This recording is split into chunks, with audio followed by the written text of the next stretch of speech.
So I apologize in advance because I am not going to be editing as much. Like I said, I'm new to this. Yeah. So I just want to give you a little background on the EK hatch that I actually purchased about 6 or 7 years ago at a dealership for like $1,600, bone stock, single cam, literally stock. It's as if an old lady owned it. And it had those dummies right there. Still got them 6 years later. But yeah, it started off, as soon as I got it, I lowered it, put some Avid wheels on it, had a little system, but little minor stuff. Then 2 years later, my single cam blew.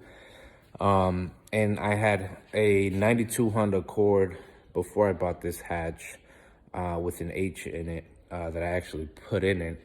The motor's been sitting for years. Once that single cam blew, I honestly was just like, hey, this is the right time to do H to B. So I did do H to B, and it was fun, I'm not gonna lie. I had a different garage than this, so it was pretty far. So I wasn't there much, I wasn't driving it much, but yeah, it was a fun car. Still have it, obviously, but a year after I went H2B, I've always, since I've been into cars, honestly, I've always wanted to do right-hand drive, always. Not gonna lie, like that was like, I used to just look at videos all the time of all right-hand drive cars, and it's like, dude, I want that. So I made the decision to branch out to JDM Ohio Direct. Shout out to them. They literally got me the full clip. I ended up getting CTR floor, like the carpet, CTR panels, CTR rear seats, original, everything. So shout out to them. I actually did the headliner myself, black. You know how they always come that dirty gray.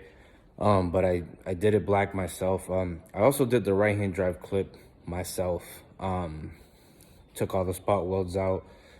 Same thing with the right-hand drive clip. Welded it all back on. Not gonna lie, pretty proud of that. But I can't show you the car right now because we just moved in.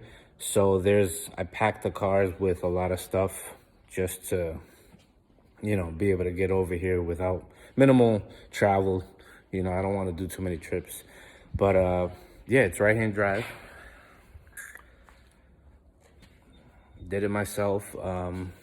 No motor in it. But yeah, right-hand drive. There's a lot of stuff in it, not gonna lie. Everything CTR, door panels, everything.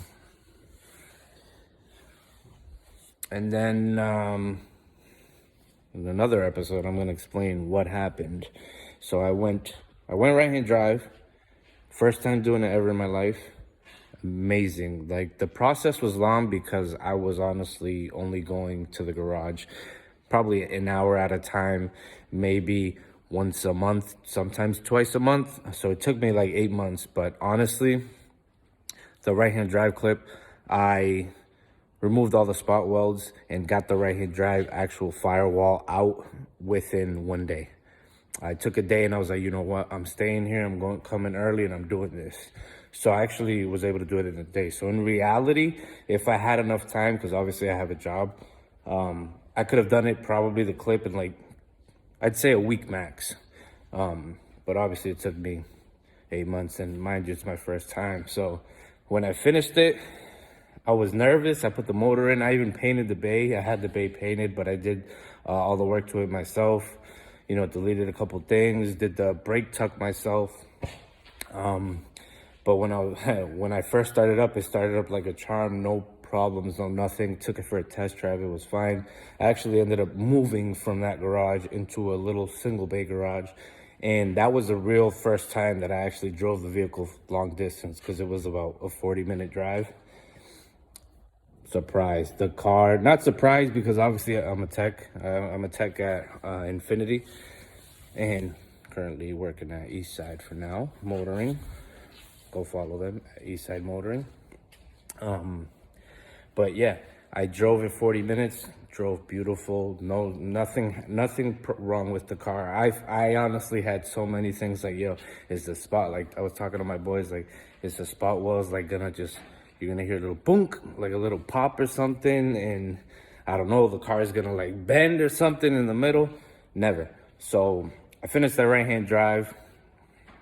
I think I had it right-hand drive for maybe a year. Not even. I finished it, and that summer I took it to a car show, and I finished it around right in time for Import Evolution, actually. I believe it was in late August or early September. If I can't remember, but I finished it for that. As soon as that show was over, I parked it. Actually, no, I did not even make it to Import Evolution. I made it to just a little small car show. And then winter came, or fall, then I parked it, and that's when I decided to go turbo. And that'll be explained in a different episode, because that was the first time I've ever put a turbo in. I've always done motor swaps perfectly fine, but first time I did put a turbo in, wired everything myself, the S300, I had a coil on plug, everything. But that'll be explained in a different episode.